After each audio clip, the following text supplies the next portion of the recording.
Hoje nós iremos falar sobre a farmacoterapia, né, e o manejo do distúrbio da suprarrenal, né? Como nós temos falado sobre o sistema endócrino, né? A suprarrenal é também uma glândula muito importante do corpo.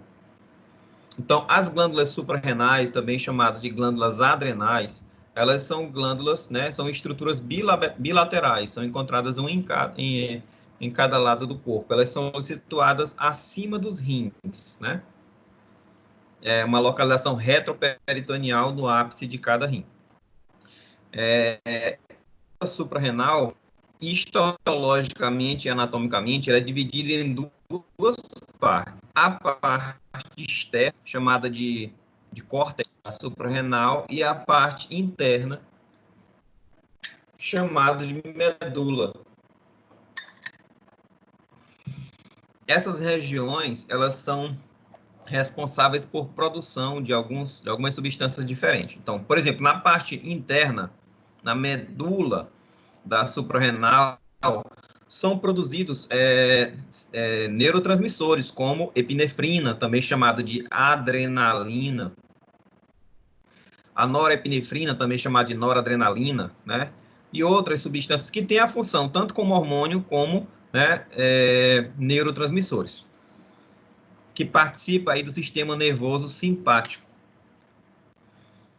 Já a região cortical tem algumas regiões, né, que produzem determinados tipos de hormônio. E essa região cortical, ela corresponde a 90% da suprarrenal.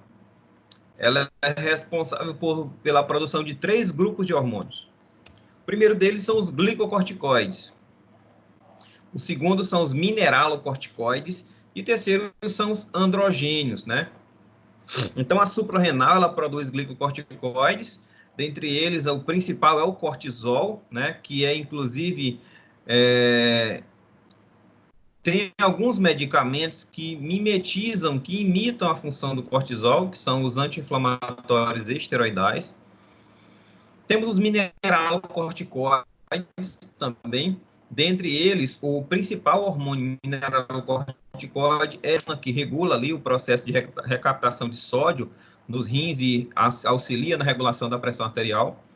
E os hormônios sexuais. Então, a suprarrenal, ela produz tanto hormônio sexual masculino quanto feminino. Então, testosterona e os outros hormônios sexuais, né, a epiandrosterona, elas são produzidas pela suprarrenal, ou seja, a mulher também tem hormônios sexuais masculinos, só que em pequena quantidade. O homem também produz estrógeno e progesterona, só que em pequena quantidade. O sistema nervoso simpático, ele também secreta epinefrina e norepinefrina, né, e auxilia na função, né, da suprarrenal. E esses neurotransmissores são essenciais para a vida, né? Indivíduos que têm a perda total da região cortical da suprarrenal, eles morrem entre 4 e 14 dias, né? Porque existem hormônios que a glândula suprarrenal produz que são essenciais para o funcionamento do organismo, como, por exemplo, o cortisol. Falando agora sobre a biossíntese, o transporte e o metabolismo desses hormônios. Esses hormônios, né, produzidos pela suprarrenal, são mais de 30 tipos de hormônios. A maioria deles são produzidos a partir do colesterol. Eles são hormônios esteroidais. Dentre eles, nós podemos citar a aldosterona, que é o principal mineralocorticoide, o cortisol, também chamado de hidrocortisona, é o principal glicocorticoide, e os androgênios, né, que são os hormônios sexuais masculinos. Esses hormônios produzidos pela suprarrenal, eles possuem uma estrutura química semelhante, porque todos eles são esteroidais, eles são derivados são sintetizados a partir do colesterol. E existem várias enzimas que estão envolvidas no processo de síntese desses hormônios, né? Cada etapa exige uma enzima específica para a síntese de determinados hormônios. A secreção desses glicocorticoides, que é um dos grupos de hormônios produzidos pela suprarrenal, ela é controlada pela hipófise, através da secreção do hormônio chamado de hormônio adenocorticotrófico. Então, como o próprio nome diz, né, o hormônio adenocorticotrófico é um hormônio que vai agir na glândula adrenal, né, também chamada de suprarrenal, induzindo a produção de glicocorticoides, principalmente, né, o cortisol. Então, o cortisol, a aldosterona e os hormônios sexuais masculinos produzidos na suprarrenal, eles são ligados, são secretados no estado não ligado, né? Eles são secretados na forma livre no sangue. E para circular na corrente sanguínea, esses hormônios, como eles são oleosos,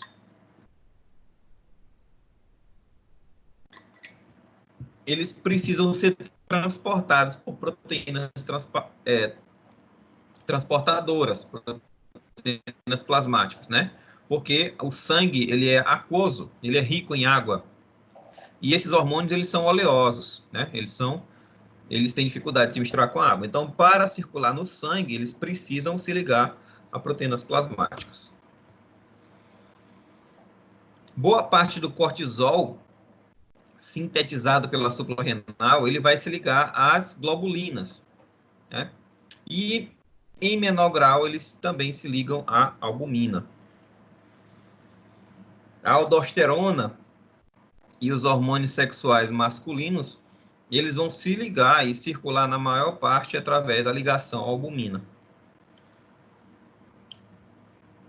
E esses hormônios, eles vão ser degradados e eliminados pelo corpo através da metabolização hepática, onde eles vão sofrer uma série de reações químicas, pelas reações de fase 1 e fase 2, né, serão conjugados e transformados em substâncias hidrossolúveis, né, através das fezes via vesícula biliar. Então, eles são eliminados na urina ou na bile. Os androgênios suprarrenais, né, os hormônios sexuais masculinos produzidos na suprarrenal, eles são sintetizados numa região chamada de zona reticular e zona fasciculada do córtex, né, uma região específica da região cortical da suprarrenal.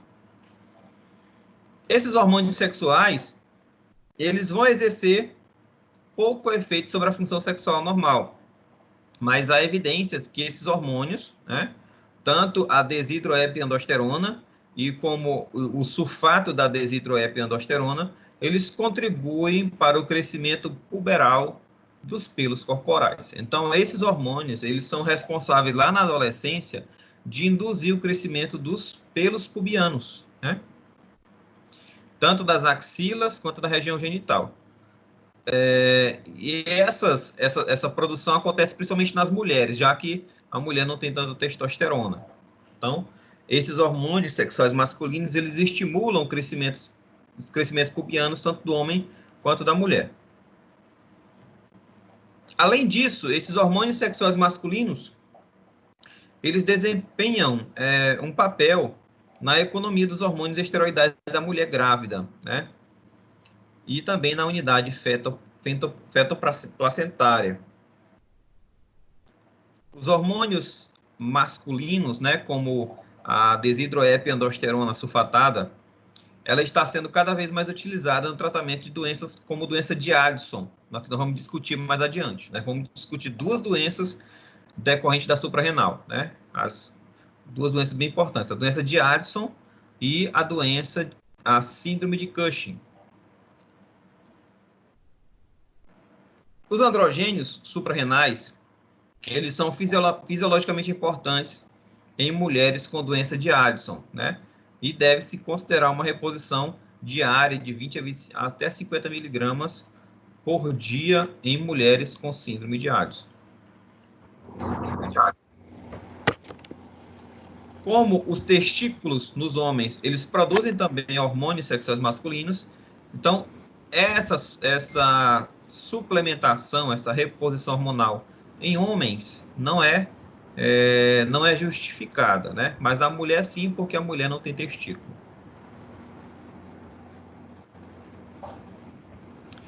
O nível desses hormônios, como a desidroepiandrosterona sulfatada, ela tem uma queda, principalmente no sexto, a queda de até um sexto da sua concentração normal, em indivíduos com 20 anos de idade, até os indivíduos com 60 anos de idade, né, comparado com os de 20.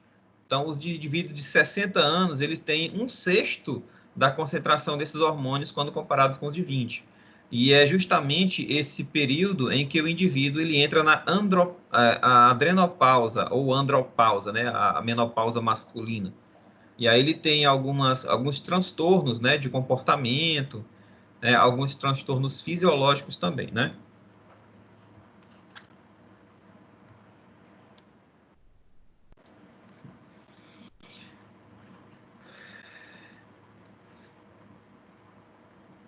A terapia de reposição com esses hormônios sexuais masculinos não está comprovada totalmente a sua eficácia, né, para melhorar o bem-estar da sexualidade, né, como se fosse um repositor hormonal, né, da andropausa.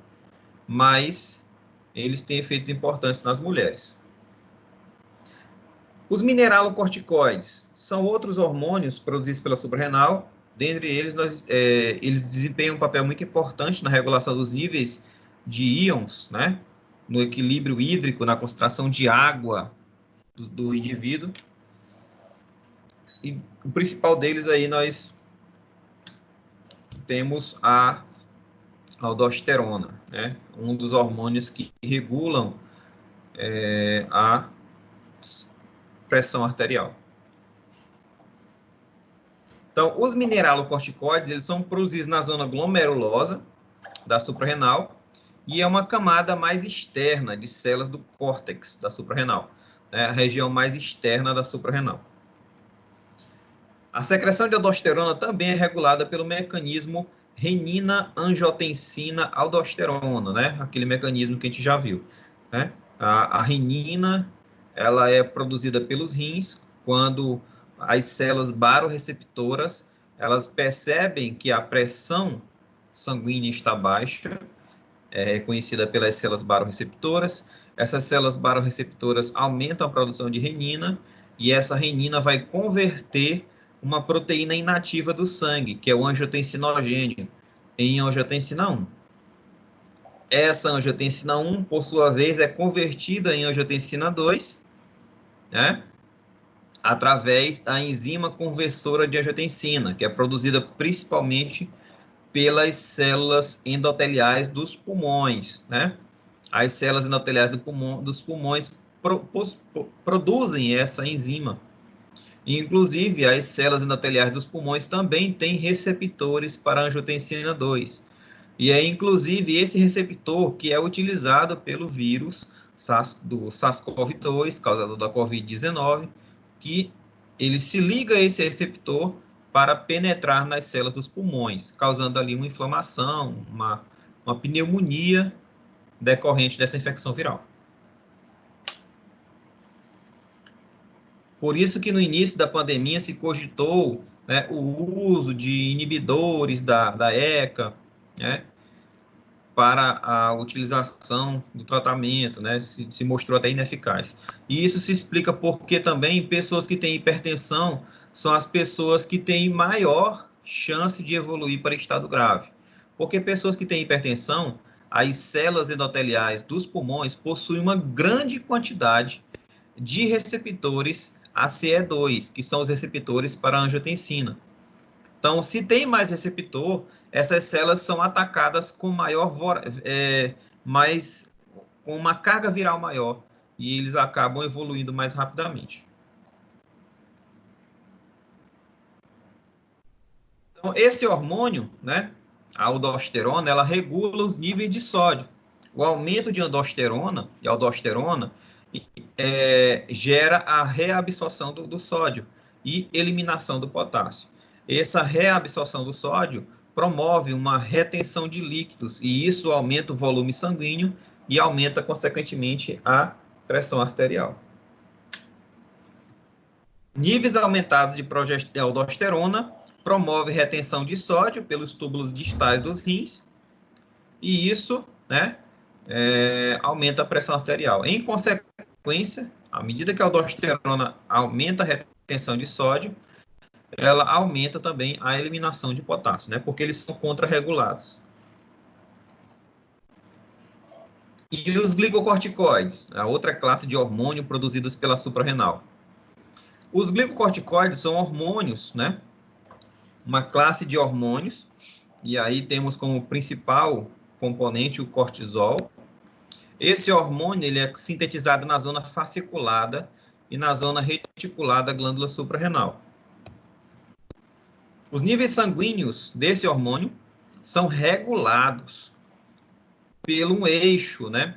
Um eixo de cascata hormonal, chamado de eixo hipotálamo-hipófise suprarrenal, tá? E esse eixo ele é retroalimentado negativamente. Então, altos níveis de cortisol vão inibir a suprarrenal, ou vão inibir o hipotálamo de liberar o CRH, que é o hormônio regulador de corticotrofina, e também vão inibir a adenohipófise de liberar o ACTH, que é o hormônio adenocorticotrófico, tá? E isso é uma informação importante. O bloqueio desse eixo, né,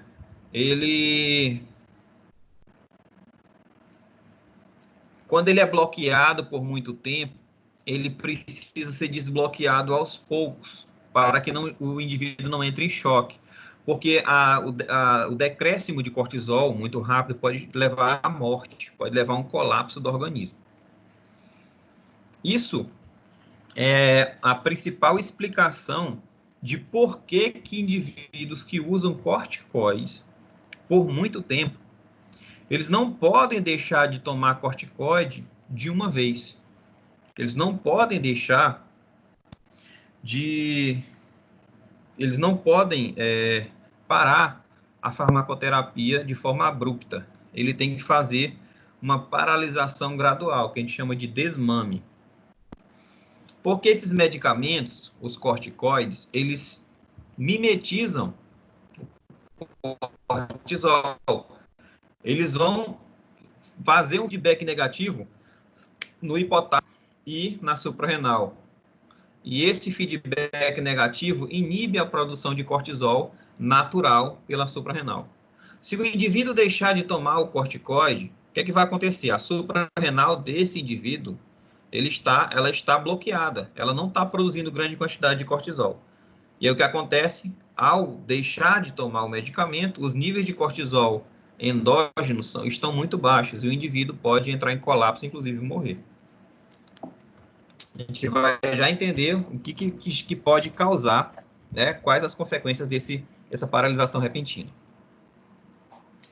Então, outros hormônios, né, hipofisários, eles também são controlados por hormônios reguladores, né? No caso do eixo hipotálamo-hipófise suprarrenal, o hormônio liberado pelo hipotálamo é o CRH, o hormônio regulador de corticotrofina. E esse hormônio, liberado pelo hipotálamo, o CRH, vai estimular a adenohipófise a liberar outro hormônio, que é o ACTH, o hormônio adenocorticotrófico. E esse hormônio, por sua vez, vai agir lá na suprarrenal, induzindo ela a produzir cortisol. Então, os níveis de cortisol aumentam com a elevação dos níveis de ACTH, um feedback positivo. Quanto mais ACTH liberado pela suprarrenal, maior vai ser o estímulo da suprarrenal em produzir mais cortisol. E quando os níveis de ACTH declinam, os níveis de cortisol também vão declinar. Esses hormônios, né, o cortisol, ele tem uma variação diária muito grande, porque eles são regulados, eles são influenciados pelo ciclo circadiano, eles são influenciados pelo ciclo claro e escuro. O cortisol, ele é liberado em grande quantidade, principalmente nas primeiras horas da manhã, em torno de 6 a 8 horas da manhã, é o horário em que o indivíduo tem maior quantidade de cortisol no organismo. E é justamente esse aumento de cortisol pela manhã que faz com que o metabolismo do organismo, do nosso organismo, aumente e a gente consiga despertar. Esse nível de cortisol, ele começa a declinar muito no final da noite, por volta das 10, 11 horas da noite. E o nível de cortisol caindo, ele gera uma redução no metabolismo celular e gera ali uma sonolência importante para o sono. Então, esse processo de regulação, de oscilação dos níveis, está intimamente ligado à atividade rítmica do sistema nervoso central, né? Esse sistema nervoso central, ele libera grande quantidade de CRH e, por sua vez, aumenta a liberação de STH. Durante o dia, tem uma alta liberação de cortisol. E durante a noite, né, quando o sistema nervoso central ele precisa dar uma relaxada para dormir, né, o cortisol ele acaba caindo e auxilia no sono. Mas esses níveis de cortisol, eles podem se alterar em algumas condições, como, por exemplo, o estresse físico, né? A atividade física induz a liberação de cortisol, né? Por isso que pessoas que fazem atividade física durante a noite, quando chegam em casa, né, elas têm dificuldade de dormir, né? Porque eles estão ainda como se estão com o corpo quente ainda, o sangue está quente. Isso acontece devido a que a atividade física ela induz a liberação de grande quantidade de adrenalina e também de cortisol, importante para o metabolismo.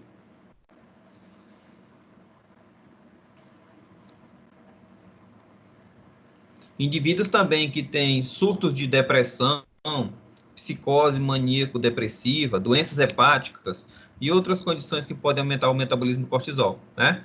Por que a doença hepática pode alterar o metabolismo do cortisol? Porque o fígado produz as proteínas transportadoras. Então, se o indivíduo produz pouca proteína transportadora, esse hormônio vai ficar livre no sangue, ele vai gerar um aumento, né? Uma biodisponibilidade maior e ele acaba tendo um efeito exacerbado. Então, um dos grandes sinais da síndrome de Cushing é o distúrbio de excesso de glicocorticoide, né? A gente vai ver lá na frente que a síndrome de Cushing ela pode ser causada por mecanismos endógenos ou mecanismos exógenos, né? Tanto o aumento da produção de cortisol quanto pelo uso crônico de corticoides podem gerar a síndrome de Cushing. Então, esses glicocorticoides, eles desempenham função importante na resposta ao estresse e são essenciais à sobrevivência. Quando produzidos durante o estresse, esses hormônios ajudam a regular as funções metabólicas do corpo e controlam também a resposta inflamatória, né? A gente viu lá na primeira unidade da nossa disciplina que o processo inflamatório ele é inibido através do uso de corticoides, né? Os anti-inflamatórios esteroidais. Por quê? Porque esses anti-inflamatórios esteroidais, eles imitam o cortisol. E o cortisol, ele faz o quê? Ele regula a resposta inflamatória. O excesso de cortisol inibe a inflamação. Então, existem várias ações anti-inflamatórias atribuídas ao cortisol e resultam na administrações farmacológicas desse hormônio. Então, esse hormônio pode ser utilizado como anti-inflamatório. E aí, respondendo a dúvida de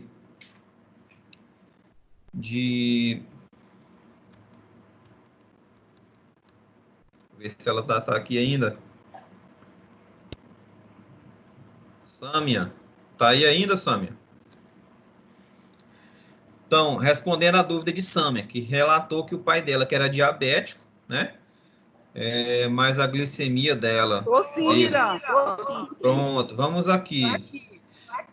Como tu estava falando que teu pai é diabético e a glicemia do teu pai não passava de 200, mas agora ele está com glicemia de 400, e aí ele estava muito preocupado, né? E ele estava usando corticoide. Vamos entender o que aconteceu no corpo do teu pai. Vamos lá, ó. O cortisol, ele estimula a produção de glicose pelo fígado. Então, o uso de corticoides, que imita o cortisol, o que é que ele vai fazer? Ele vai quebrar o glicogênio hepático e vai liberar essa glicose no sangue, aumentando a glicemia do paciente, tá? Ele também vai degradar proteínas, né? Pode gerar uma redução de massa magra, né? E aumentar o tecido adiposo. Pessoas que utilizam corticoide por muito tempo, elas acabam tendo hiperglicemia, e essa hiperglicemia pode induzir o diabetes também. Pessoas que são normais, que usam corticoides por muito tempo, elas podem, né, elas podem desenvolver o diabetes por conta desse desequilíbrio dos níveis glicêmicos. Esses indivíduos que usam corticoide por muito tempo, eles têm perda de massa magra, né? Eles têm fraqueza muscular por conta disso, e eles têm aumento de tecido adiposo, porque o cortisol, ele engorda, induz a mobilização de ácidos graxos.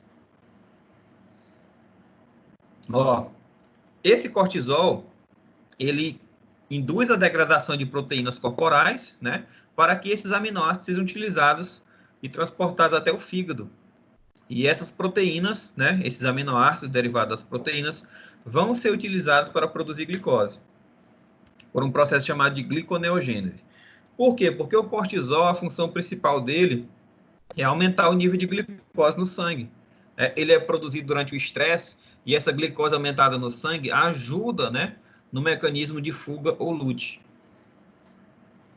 Os ácidos graxos também são utilizados para ser utilizado no metabolismo celular. O uso da glicose para a obtenção de energia e o uso de ácidos graxos também para ser utilizado como fonte de energia. Então, o indivíduo que tem um aumento de cortisol, ele vai ter uma produção de glicose pelo fígado aumentada e o uso de periférico da glicose reduzido. E isso surge uma resistência moderada. Isso quer dizer o quê? Indivíduos que usam corticoide ou então que têm hipercortisolemia, o que é que vai acontecer? Ele vai ter um aumento de glicose no sangue, né? Uma hiperglicemia, mas as células do músculo dele não conseguem, né? Não tem tanta facilidade de absorver essa glicose. E essa dificuldade de absorver glicose pelo músculo é chamada de resistência periférica à insulina.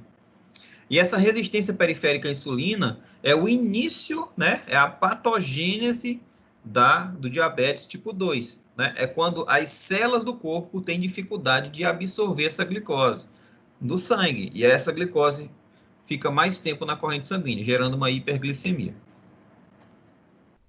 Então, perceba que o uso crônico de corticoides, né? Eles podem, né, aumentam a resistência periférica, e essa resistência periférica prolongada pode gerar, né, o desenvolvimento de diabetes. Em indivíduos com diabetes e aqueles propensos ao diabetes, isso tem o efeito de elevar os níveis de glicose.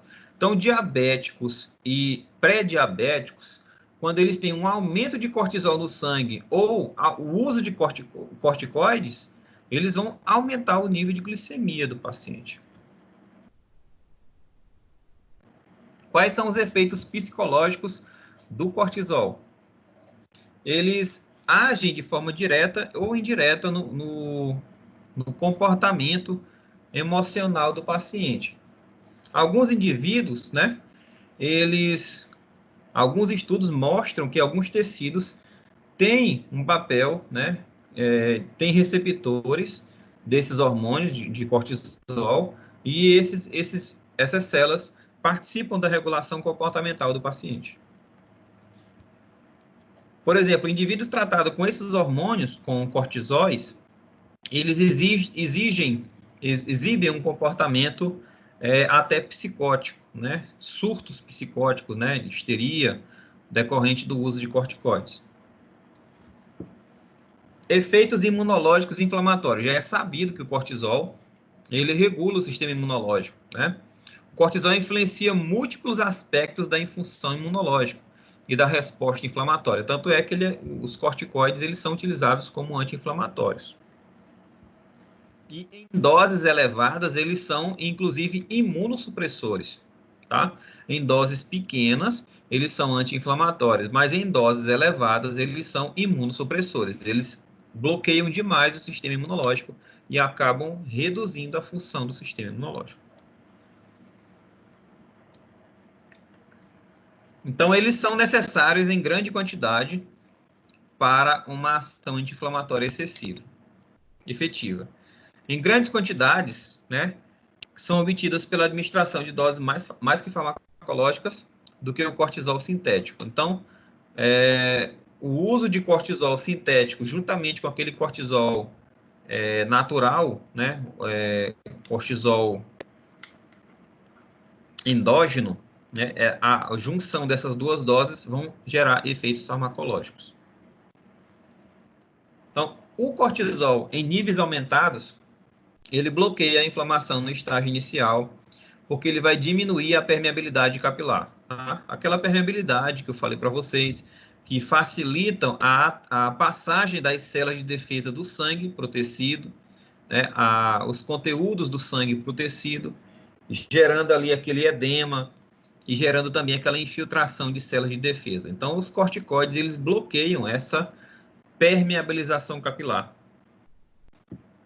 Gera também uma estabilização das membranas dos lisossomos, de modo que também não liberem mediadores inflamatórios.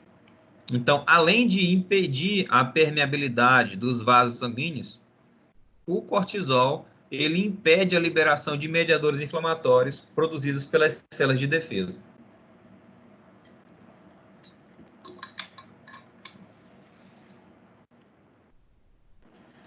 Então, o cortisol, ele inibe, né, suprime a resposta imune, porque ele também vai reduzir a efetividade tanto da imunidade humoral quanto da imunidade celular.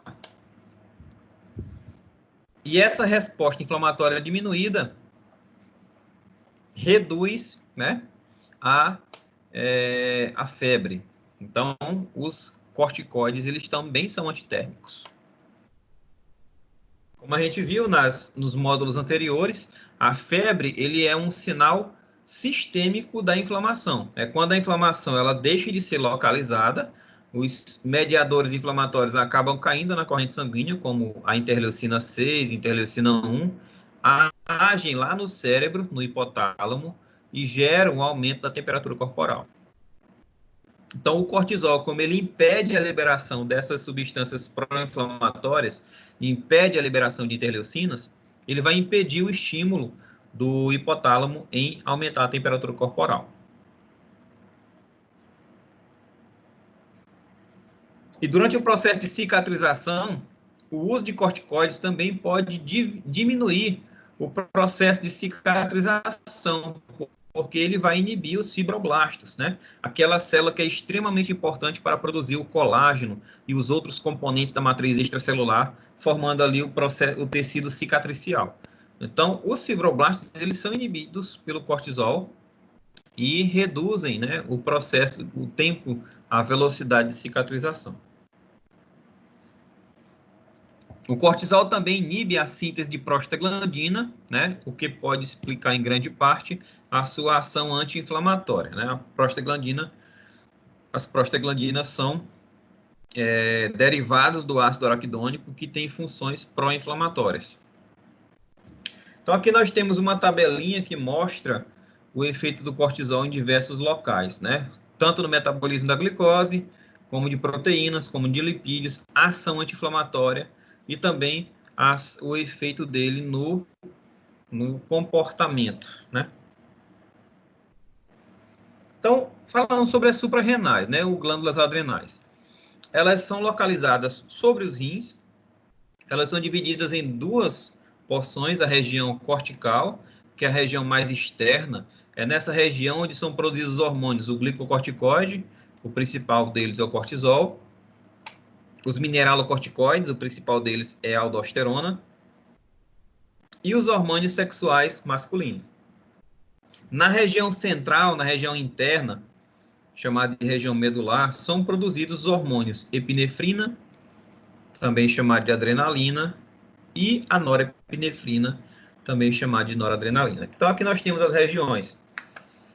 A região mais central da medula da suprarrenal, que é onde são produzidos os neurotransmissores, e a região cortical, onde são produzidos os glicocorticoides, mineral e hormônios sexuais. Aqui nós temos a localização dessa suprarrenal, ela fica logo acima dos rins. Nós temos uma suprarrenal direita e esquerda. Os glicocorticoides, eles são derivados do colesterol. O hormônio mais importante dessa classe, como a gente já falou, é o cortisol ou hidrocortisona. Eles são liberados principalmente em situações de estresse, e ele vai atuar na produção de glicose a partir de proteínas e de gordura, ou seja, ele vai aumentar a glicemia. Esse hormônio, a liberação desse hormônio, é controlado pelo eixo hipotálamo e hipófise suprarrenal, através da liberação de corticotrofina pelo hipotálamo e de ACTH pela adenohipófise. Já os mineralocorticoides, eles também são derivados do colesterol. O hormônio mais importante é a aldosterona. Esse hormônio ele realiza a reabsorção de sódio e induz a eliminação excessiva de potássio. E ele também é controlado pelo hormônio ACTH, produzido pela adenohipófise. E esse hormônio ele está relacionado com a regulação da pressão arterial.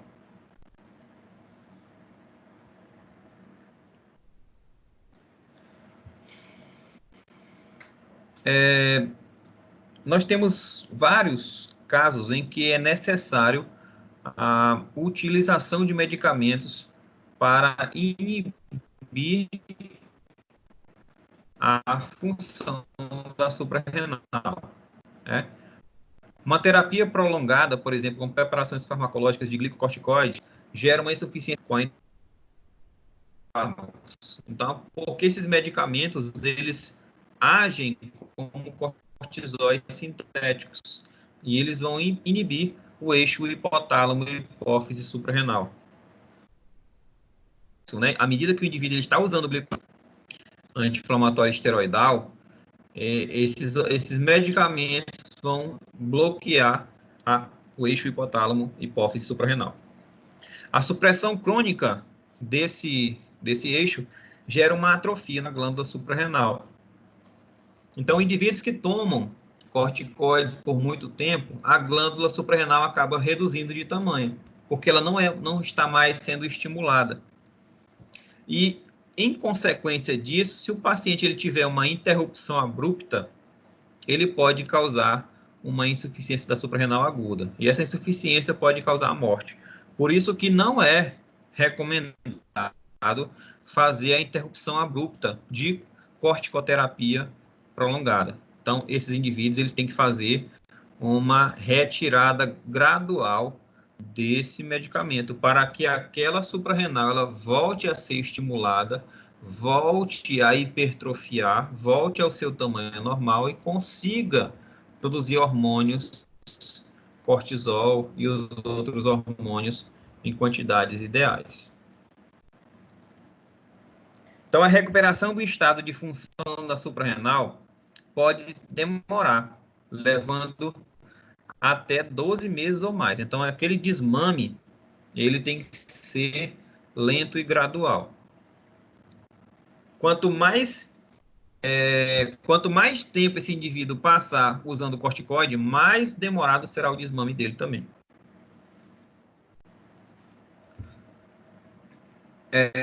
Como que eu sei que o paciente está com a função da suprarrenal adequada ou não?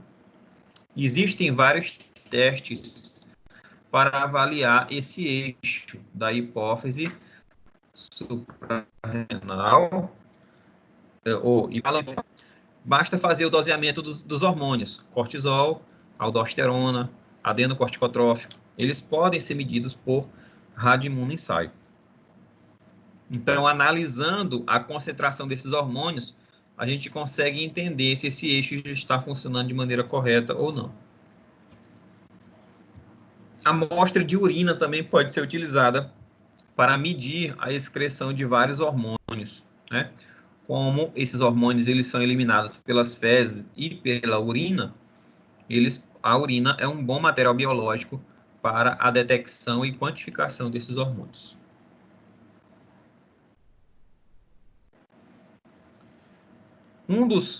Uma das formas de detectar é o cortisol livre na urina de 24 horas.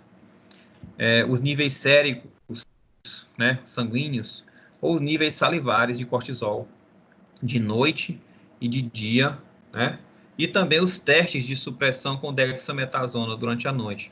São testes excelentes para a triagem da síndrome de Cushing, que é uma doença decorrente do excesso de cortisol no sangue.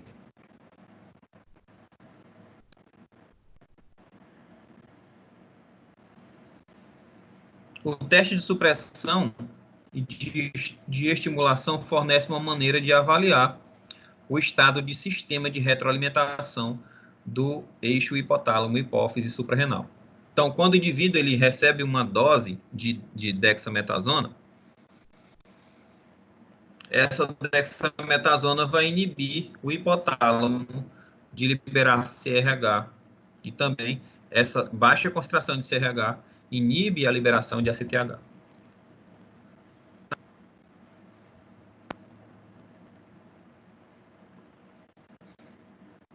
Então, a administração de dexametasona, né, como eu falei, ela inibe a liberação de ACTH, né? E durante a noite, quando alguns tumores, principalmente tumores de suprarrenal e tumores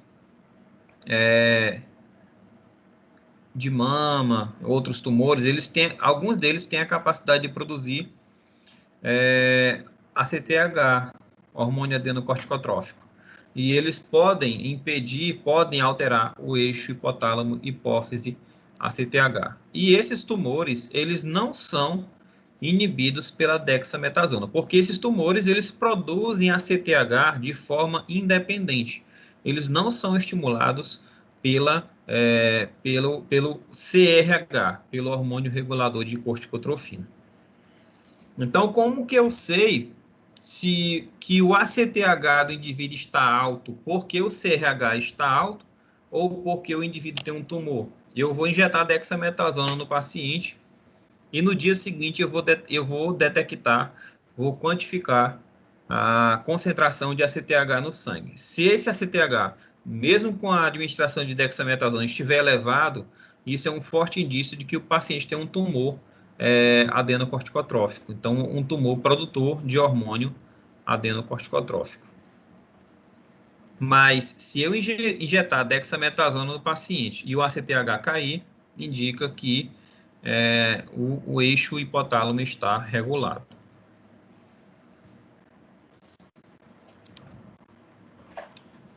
Então, esses testes eles podem ser utilizados para determinar, né, os níveis de CRH, os níveis de ACTH, né, para o diagnóstico de síndrome de Cushing.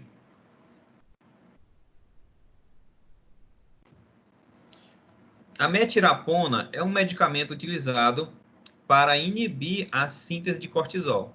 Então, como eu falei para vocês, a doença de Cushing ou síndrome de Cushing, ela é determinada pela produção excessiva de cortisol ou pelo uso crônico de corticoides. Então, indivíduos que produzem muito cortisol devido a um tumor hipofisário ou um tumor ectópico que produz ACTH, para que essa doença seja revertida, se utiliza um medicamento chamado de metirapona, que inibe uma enzima importante para produzir o cortisol. E indivíduos que têm síndrome de Cushing ectópico, basta reduzir os níveis de cortisol né, ou de hormônios de anti-inflamatórios esteroidais.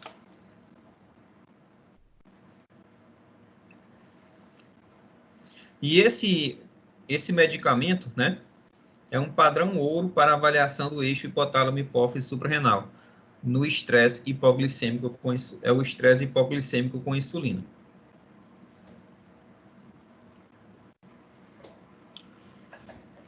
Uma das doenças que acometem a suprarrenal é a chamada hiperplasia suprarrenal congênita. É um indivíduo que nasce com a suprarrenal gigante.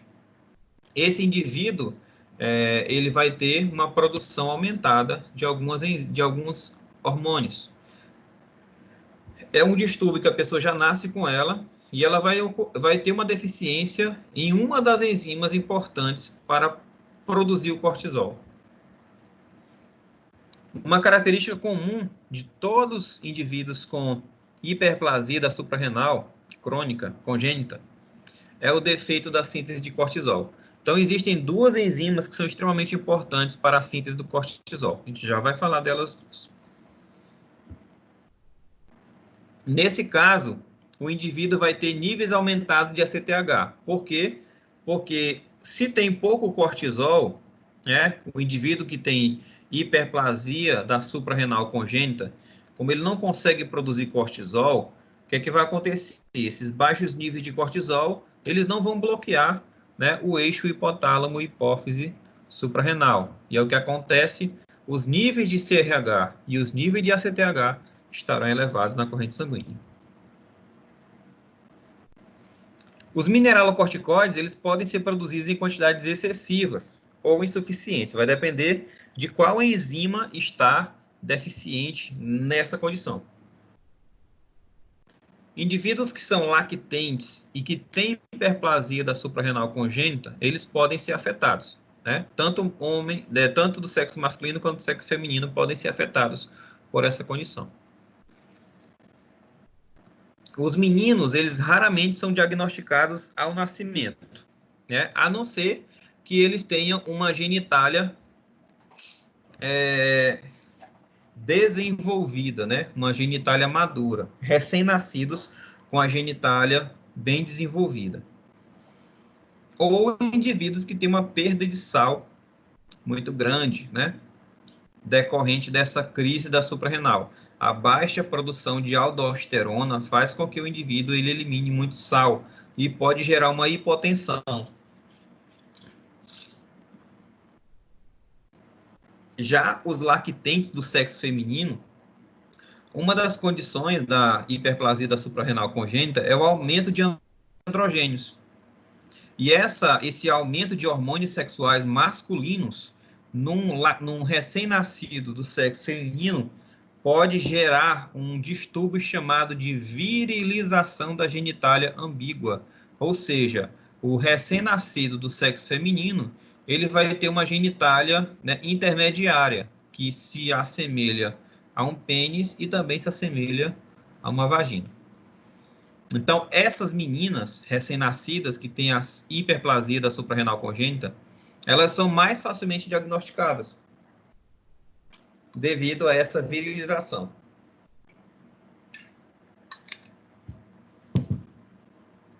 Como que acontece essa virilização? O clitóris vai ficar aumentado, vai ficar parecendo com um pênis, e os lábios, os grandes lábios, vão ficar fusionados, né? Eles vão se juntar, parecendo com um saco escrotal, né? Por quê?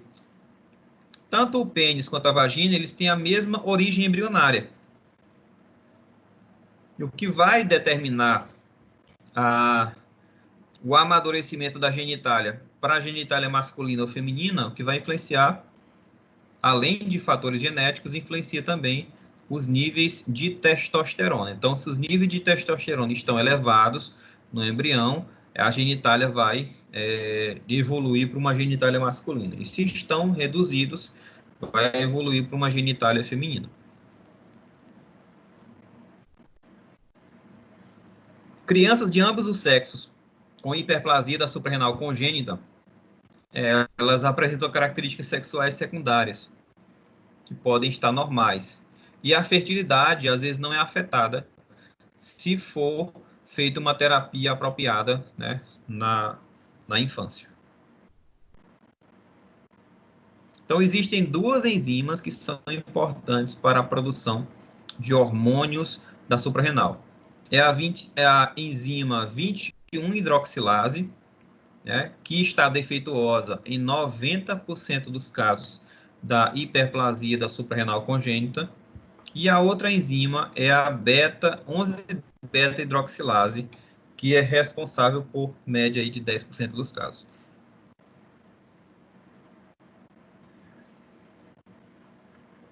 E existe um espectro de deficiência, ou seja, alguns indivíduos produzem 21-hidroxilase, mas essa 21-hidroxilase não é 100% eficaz. Ela consegue produzir uma certa quantidade de cortisol, mas não o suficiente, né? Ou o indivíduo ele pode ter uma deficiência completa da enzima e ela ter uma produção inexistente de hormônios como a aldosterona.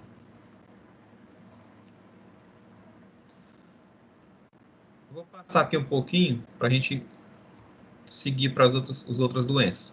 Então, aqui nós temos a suprarrenal, nós temos aqui o colesterol, e aqui nós temos diversos hormônios que são derivados do colesterol, como, por exemplo, a progesterona,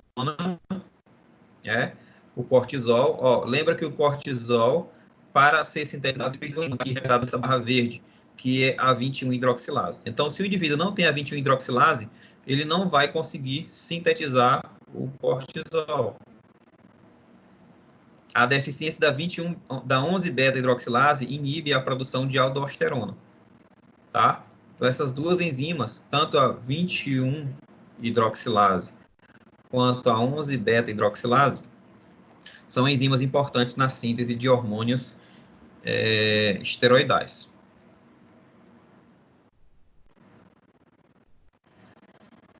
O tratamento dos indivíduos com hiperplasia da suprarrenal congênita é o acetato de fludrocortisona. É um mineralocorticoide, também pode ser administrado em crianças que perdem sal. Esse tratamento depende do grau de virilização, né? E em meninas, esse grau de virilização, às vezes, precisa de fazer uma cirurgia reconstrutiva, né? Principalmente durante os primeiros 2 anos, né? Para reduzir o tamanho do clitóris, separar os lábios da vagina, exteriorizar o canal vaginal. E essa cirurgia tem proporcionado resultados excelentes e, em geral, não compromete na função sexual da criança. Existe também a insuficiência da suprarrenal, né? Insuficiência de produção de cortisóides da suprarrenal. Existem 2 formas de insuficiência da suprarrenal. A insuficiência primária, chamada de doença de Addison, é causada pela destruição da glândula suprarrenal. E existe também a insuficiência secundária, quando o eixo hipotálamo-hipófise suprarrenal está deficitário. Ou seja, ou o hipotálamo está produzindo pouco cortisol,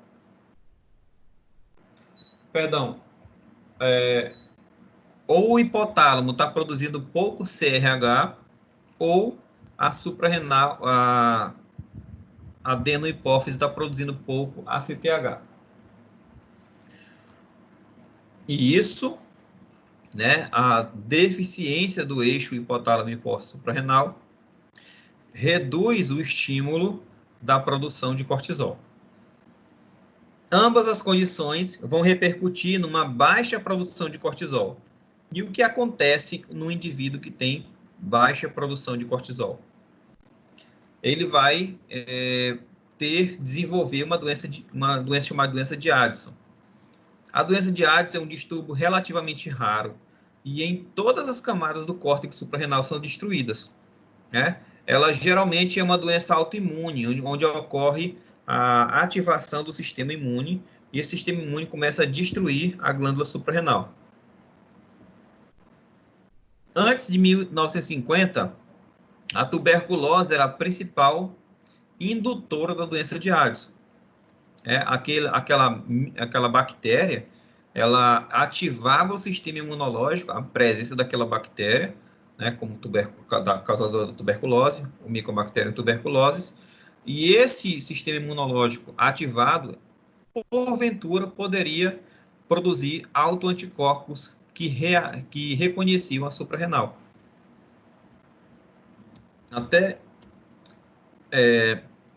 Existem outras condições que podem gerar também a doença de Addison, como carcinoma metastático, né, que migram para a suprarrenal e geram destruição da suprarrenal, infecção fúngica, como, por exemplo, o fungo, a histoplasmose, infecção pelo vírus citomegalovírus, doença amiloide e a hemocromatose, que é o acúmulo excessivo de ferro na corrente sanguínea. A hemocromatose, ela gera destruição de diversos órgãos, como o fígado, como o pâncreas, né? E também pode destruir a suprarrenal e induzir o surgimento da doença de Addison. Então, a insuficiência da suprarrenal, ela causa uma síndrome da imunodeficiência adquirida. Ela pode ser causada pela AIDS, a deficiência da suprarrenal. Como que isso acontece? Essa glândula suprarrenal, ela vai ser destruída por uma variedade de agentes infecciosos oportunistas. Então, como o indivíduo que tem AIDS, ele tem doenças oportunistas, como candidíase, como tuberculose, como uma série de infecções oportunistas, esses micro-organismos, eles podem induzir a destruição da suprarrenal. Alguns fármacos também podem inibir a produção, a síntese do cortisol, ou podem gerar uma degradação rápida desse cortisol, gerando uma insuficiência da suprarrenal temporária. Exemplo de medicamento que faz isso, o cetoconazol. Então, a doença de Addison, ela é um distúrbio metabólico crônico que exige uma terapia de reposição hormonal por toda a vida. Então, enquanto o indivíduo ele tiver essa doença, ele vai ter que tomar cortisol, né, para repor os níveis sanguíneos de cortisol.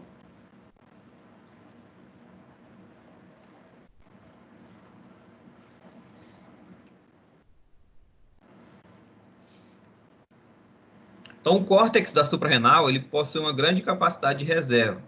As manifestações da insuficiência da suprarrenal podem se tornar evidentes só quando 90% da glândula for destruída. Então, às vezes, o indivíduo ele tem um ataque da suprarrenal, mas ele só vai apresentar sintomas quando boa parte, né, a grande parte da suprarrenal já for totalmente comprometida. E quais são os sintomas que o paciente ele manifesta quando ele apresenta essa insuficiência da suprarrenal? Principalmente, ele vai ter deficiência de mineralocorticoides, como a aldosterona, e, consequentemente, ele vai eliminar muito sódio e ele vai ter hipotensão por conta disso, né?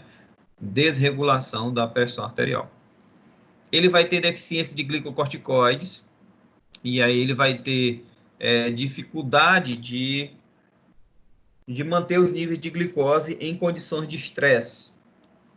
E também ele vai ter uma hiperpigmentação em consequências de altos níveis de ACTH. Então, o que acontece? A suprarrenal dele está produzindo pouco cortisol, e, em consequência, a adenohipófise está tentando estimular essa suprarrenal, produzindo grande quantidade de ACTH. E esse ACTH em excesso, ele induz a hiperpigmentação da pele.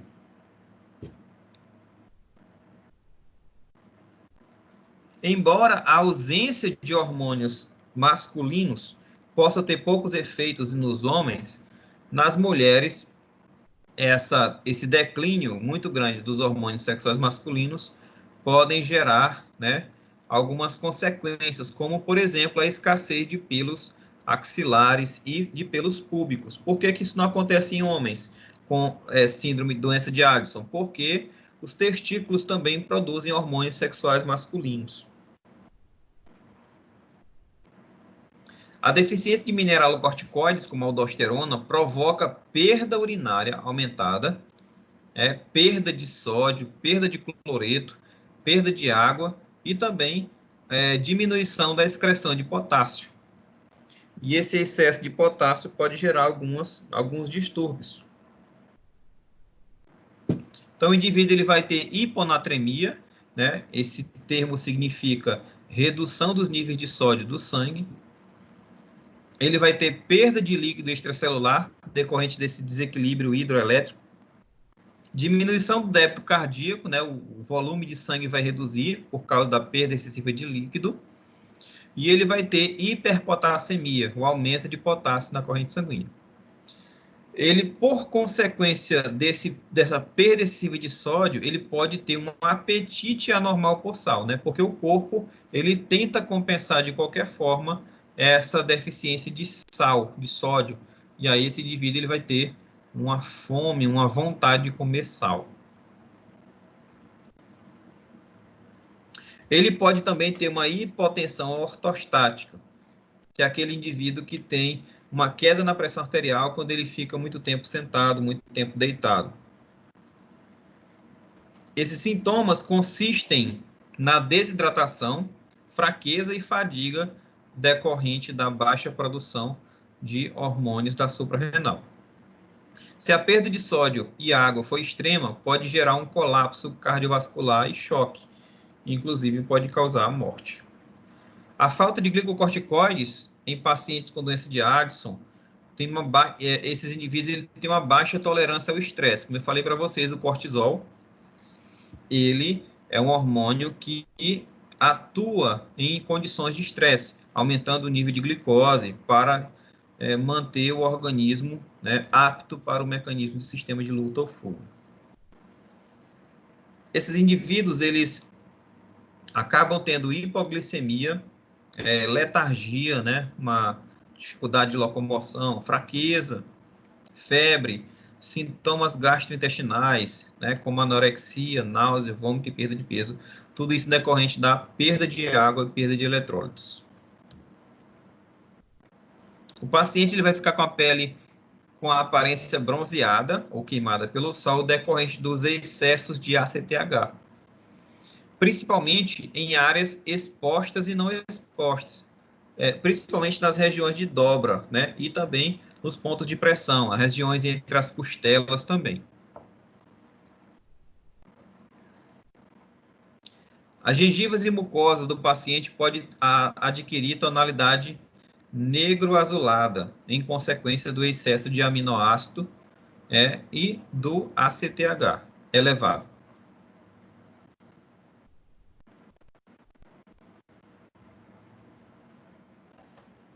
Vou dar uma puladinha aqui.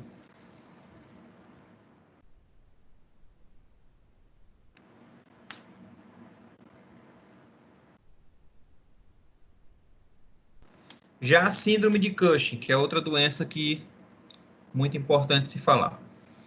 A síndrome de Cushing já é o excesso de cortisol, né? É caracterizada pelo hipercortisolismo de qualquer causa.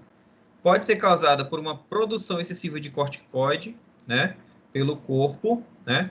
E esse excesso de cortisol produzido pelo corpo pode ser causada por uma condição no hipotálamo, pode ser uma condição na hipófise ou uma própria condição na suprarrenal. Uma alteração no eixo hipotálamo, hipófise, suprarrenal.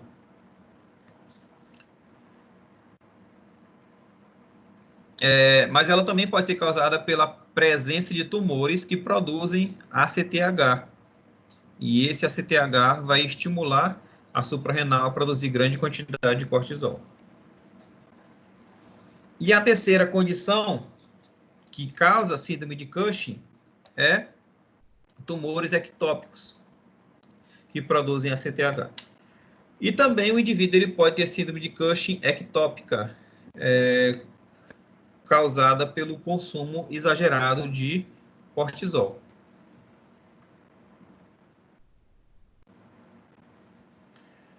Então, tumores extrahipofisários malignos, como carcinoma de pulmão, de pequenas células, eles podem secretar CTH e até raramente podem secretar o CRH e produzir uma síndrome de Cushing. Então, eles vão alterar o eixo hipotálamo, hipófise suprarrenal.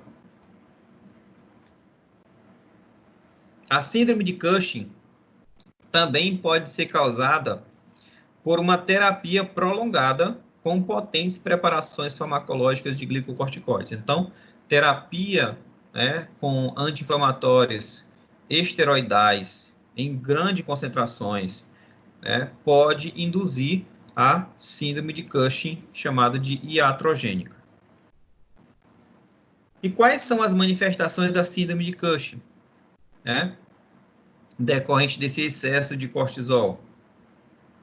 Ele vai ter alteração no metabolismo dos lipídios, gerando um depósito de gordura, peculiar, principalmente aqui na região da nuca e na região acima do músculo trapezoide, gerando uma elevação muito grande de gordura aqui na região da nuca e do trapezoide, que a gente chama popularmente de corcova de búfalo. É um sinal muito interessante dos indivíduos que têm síndrome de Cushing.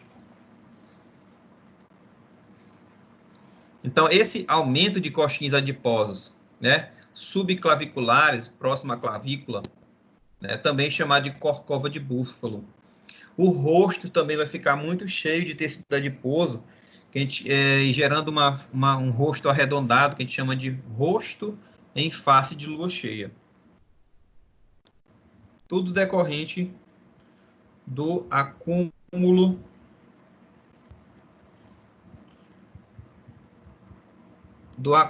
de gordura, na região do tronco, do pescoço e do rosto.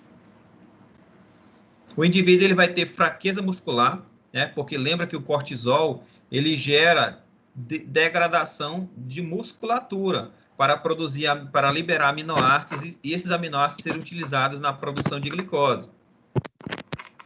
Lembra que o cortisol tem a função de produzir glicose, aumentar a glicose no sangue. Como que ele vai produzir glicose? Aumentando a quebra... Oi? Aumentando a quebra de proteínas e, consequentemente,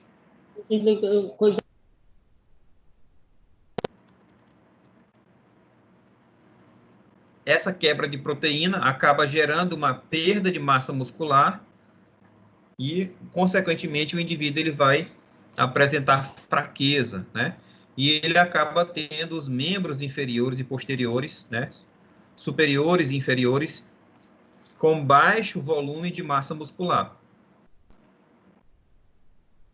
Nos casos mais avançados, a pele sobre o antebraço e as pernas se tornam muito finas, assumindo uma aparência que a gente chama de pergaminho. As mamas, as coxas, o abdômen começam a surgir estrias purpúreas ou marcas de distensão, A pele também vai ser afetada, porque o tecido subcutâneo ele vai ficar enfraquecido pelo catabolismo, pela quebra de gordura ou quebra de proteína para produzir aminoácidos e dar origem à gliconeogênese. O indivíduo também pode apresentar osteoporose devido à destruição das proteínas do componente orgânico dos ossos e também a alteração no metabolismo do cálcio, gerando dor lombar, fraturas e também compressão e fratura das costelas. Com essa mobilização alterada do cálcio, pode haver formação também de cálculos renais.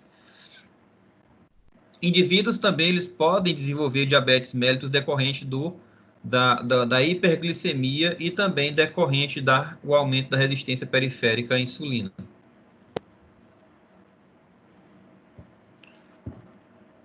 Alguns glicocorticoides também possuem propriedades mineralocorticoides, e isso pode gerar uma hipopotassemia e também excreção excessiva de potássio, e pode gerar uma hipertensão devido à retenção de sódio. O indivíduo com síndrome de Cushing, ele vai ter uma resposta inflamatória muito prejudicada, porque o excesso de cortisol acaba inibindo o sistema imunológico, inibindo o processo inflamatório, inibindo a resposta inflamatória e deixando o indivíduo mais suscetível a infecções. O cortisol ele vai aumentar a secreção também de ácido gástrico e pode provocar formação de úlceras e sangramentos no estômago.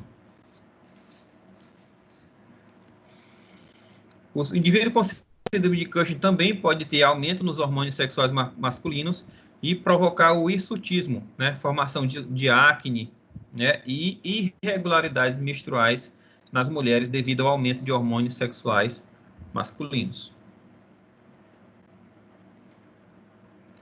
Os indivíduos também podem apresentar, né, uma alteração extrema emocional, incluindo euforia, ausência de fadiga e até comportamento psicótico decorrente desse excesso de hormônio cortisol. Como que é feito o diagnóstico do indivíduo com síndrome de Cushing?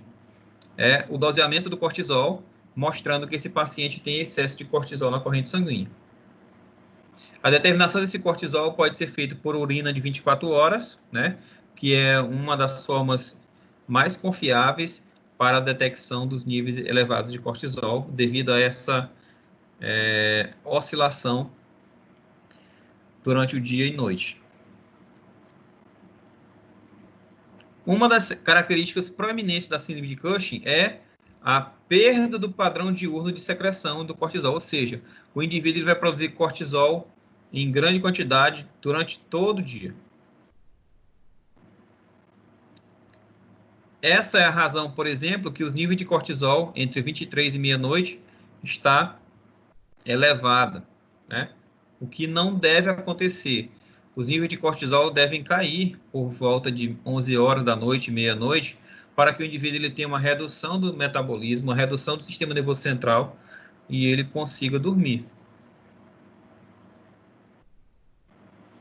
O teste para diagnóstico da síndrome de Cushing é feito com a supressão com dexametasona, né? Lembrando que a dexametasona ele bloqueia o eixo hipotálamo, hipófise suprarrenal.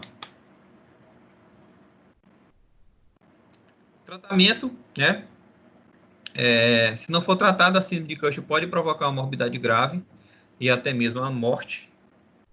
Em alguns casos, a cirurgia, né, pode ser importante para remover parte da suprarrenal, para impedir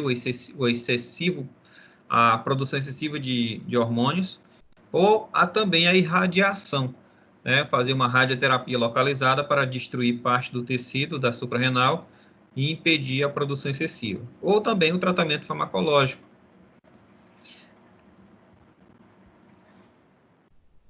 O tratamento da síndrome de Cushing tem o objetivo de remover ou corrigir esse excesso de cortisol sem causar uma lesão permanente na hipófise ou na suprarrenal.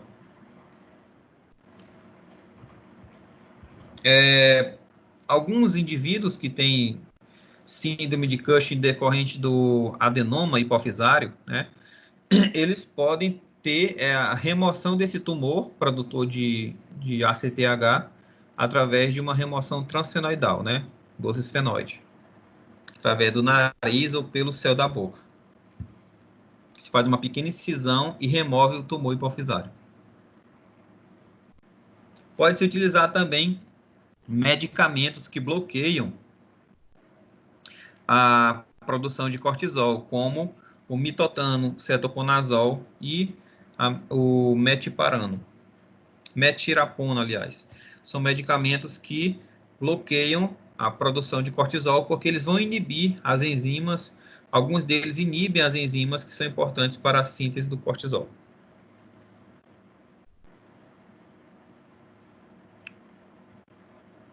Muitos desses pacientes que têm síndrome de Cushing, como eles estão imunodeprimidos, eles desenvolvem muitas infecções oportunistas.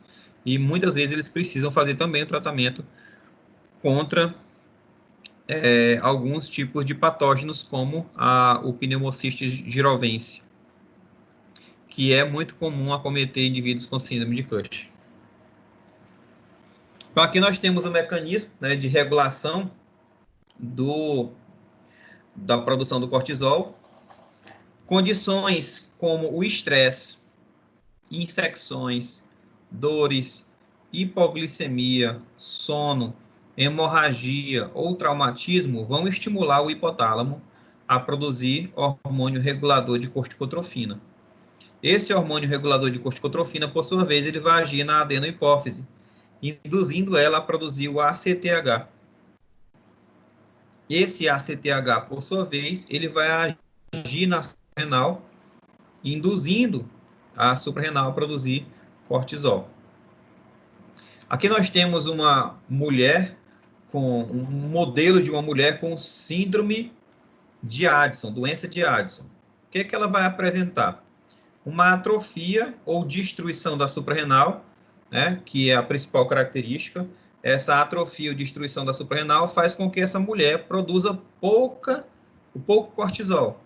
E, em consequência disso, ela vai ter perdas urinárias de sódio e água, uma retenção de potássio, né? Ela vai ter uma perda da pressão arterial, né? Uma insuficiência cardíaca e hipotensão, decorrente da baixa produção de aldosterona. Ela vai ter perda de peso, emagrecimento, anorexia, vômitos e diarreia, decorrente dos distúrbios gastrointestinais, decorrente da desidratação, de perda de eletrólitos. Essa mulher também vai ter hipoglicemia, né, porque o cortisol regula os níveis de glicose. Baixa tolerância ao estresse, porque o cortisol ele atua no estresse para aumentar o nível de glicose. Vai ter uma fadiga, fraqueza e dor muscular intensa. Ela vai ter regiões de pele hiperpigmentada, né, com uma aparência de bronzeada, principalmente nas regiões expostas ao sol e nas regiões de dobra, né, como entre as costelas, os mamilos vão estar hiperpigmentados, né, as regiões de pressão também, o local onde a roupa aperta também vai ficar hiperpigmentado. No outro lado, nós temos a representação de uma mulher com síndrome de Cushing. Ela tem a doença de Addison é decorrente da baixa produção de cortisol e de outros hormônios da suprarrenal. Já a síndrome de Cushing é o excesso de cortisol. Então, esse indivíduo com síndrome de Cushing, ele vai ter depósito excessivo de tecido adiposo na região subclavicular e na região da nuca, né? Que a gente chama de coxins gordurosos em corcova de búfalo. O excesso de cortisol gera transtornos emocionais, gera também depósitos de gordura no rosto, formando uma que a gente chama de face em lua, em fase cheia. Ele vai ter também uma hipertrofia cardíaca, gerando uma hipertensão, porque esse cortisol vai reter mais sódio, né? Vai aumentar a pressão arterial. A pele do braço vai ficar fina e enrugada, parecendo com pergaminhos. Tem dificuldade de cicatrização, porque a cicatrização depende, né, de processos inflamatórios e o cortisol em excesso inibe a inflamação. Tá? E também a hiperglicemia causada pelo excesso de cortisol também vai gerar uma dificuldade de cicatrização, semelhante ao que acontece com o diabético. A mulher vai ter um depósito abdominal de gordura, né? E às vezes essa barriga, ela se dobra acima da pelve, né? Acima da região púbica, ela fica uma barriga flácida, né? E acaba tendo uma dobra acima que fica encobrindo a região púbica. Essa região abdominal fica repleta de estrias arroxeada, decorrente da fraqueza, né, da fragilidade da epiderme. Ela pode apresentar osteoporose e formações arroxeadas decorrentes de distúrbios da coagulação. E também debilidade e fraquezas musculares, né, devido à baixa teor de musculatura nas pernas e nos braços. Aqui nós temos uma mulher com síndrome de Cushing, né? Percebam que essa mulher, além de ter excesso de cortisol, ela também tem excesso de hormônios sexuais masculinos, que faz com que ela tenha pelos no rosto, né? Semelhante à barba do homem, né? Ela tem aqui um excesso de gordura na região, né, dos ombros, né, a corcova de búfalo, né? E os cabelos estão ali mais finos e o rosto em formato de lua cheia. Aqui nós temos a virilha de uma menina, né, com uma aplasia da suprarrenal decorrente, né, congênita. Essa criança nasceu com a suprarrenal aumentada decorrente de uma defeito enzimático, grande quantidade de hormônios sexuais masculinos e gere aquela virilização da genitália indefinida. Perceba que o clitóris dessa criança está bem hipertrofiado e as pregas genitais também estão fusionadas, semelhante ao saco escrotal. Então, essa menina, ela precisa fazer uma cirurgia para correção e fazer o tratamento também para reverter o quadro de hiperplasia da suprarrenal congênita. Pessoal, tranquilo? Tranquilo. Professor, então, Alô? só